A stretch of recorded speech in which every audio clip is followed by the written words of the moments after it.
You know the story, right? A tiny flock of birds takes down an entire army led by a massive war elephant. It's an incredible image. Today, we're diving deep into Surat Al-Fil from the Quran. And as we're going to see, this short chapter is about way more than just a miracle.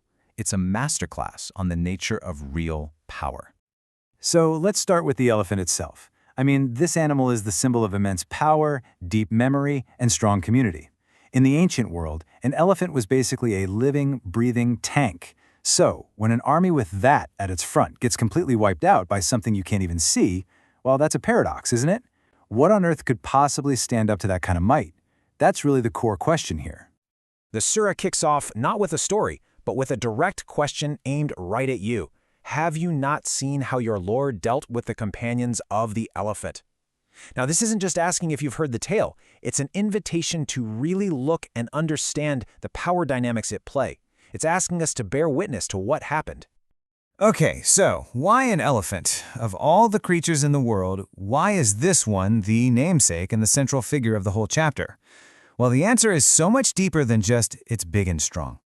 You see, the choice of the elephant is absolutely deliberate. The Quran is drawing this incredible parallel. This isn't just about raw physical power. The elephant is a symbol for a highly organized, intelligent, and social force. It's basically a mirror for the very army it was leading. I mean, think about it. Elephants build these amazingly complex societies. They have deep emotional connections, they remember things for decades, and they pass knowledge down from one generation to the next.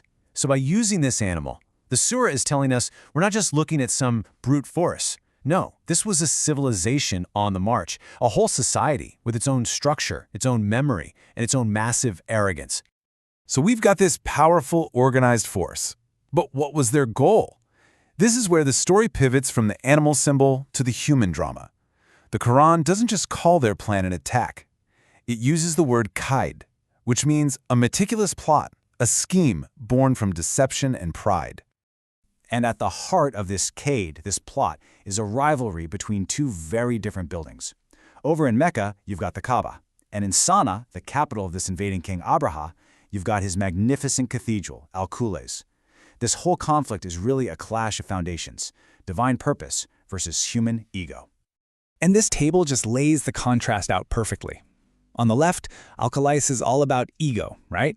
It's built by a king with these towering columns and massive stones, all reflecting a very narrow, selfish vision. But then you look at the Kaaba. It was built by prophets, a simple, humble structure that was meant to be a center of safety and spiritual guidance for everyone. It's a battle of intentions, one for personal glory, the other for God. And you have to understand, this rivalry wasn't just about hurt feelings. Abraha's march wasn't some impulsive tantrum. The source material calls it a makida, a carefully calculated scheme. This was a strategic move, plain and simple, designed to crush a rising commercial and spiritual competitor. It was all business.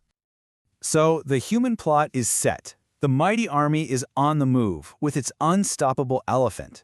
And then the response comes, not from another army, but from the sky itself. And he sent against them birds in flocks. This is the moment everything changes. But the language here, the specific words chosen, are incredibly important and hold so much meaning. The verse uses the word arsala. This comes from the same root as risala, which means a message. It doesn't use a different word that just means to send or dispatch something. This implies these weren't just any birds, they were messengers. They were sent with a very specific, divine communication to deliver. So what was the message they were carrying? Well, the next verse tells us, striking them with stones of sigil. And again, this one specific word, sigil, is the key to unlocking the whole story. Sigil is an old Persian word for hard, baked clay. You know, like a brick. Now, just think about that for a second. An army whose entire plot was to shatter a sacred house of God is itself shattered by tiny projectiles made of baked earth. The very material of their punishment is a message that mirrors their crime. It's poetic. And that brings us to the final, absolutely devastating image of the surah, which really wraps up the entire lesson of this event. And he made them like eaten straw. Notice it doesn't just say they were destroyed or defeated. The imagery the Quran uses is so much more powerful and, frankly, more humiliating than that. So what exactly is eaten straw? It's chaff. It's the worthless, chewed-up, digested stuff left over after the grain has been taken. This massive, powerful, organized army, this symbol of societal might, was reduced to nothing more than scattered, useless garbage. It's an image of complete and utter annihilation. And it all comes together to reveal this fundamental principle. The recompense is of the same nature as the deed. A plot born from arrogance to tear down a house of unity is itself torn apart by messengers from the sky. A force of immense worldly power is completely undone by something as small as a bird carrying a tiny piece of clay. The justice is just perfect. And that really leaves us with one final, powerful question to think about. The story starts with the elephant, right? The ultimate symbol of earthly power and structure. But it ends with that power being made totally and completely meaningless. It forces us to ask, if that's the limit of worldly might, then where does the power of real, true justice actually come from?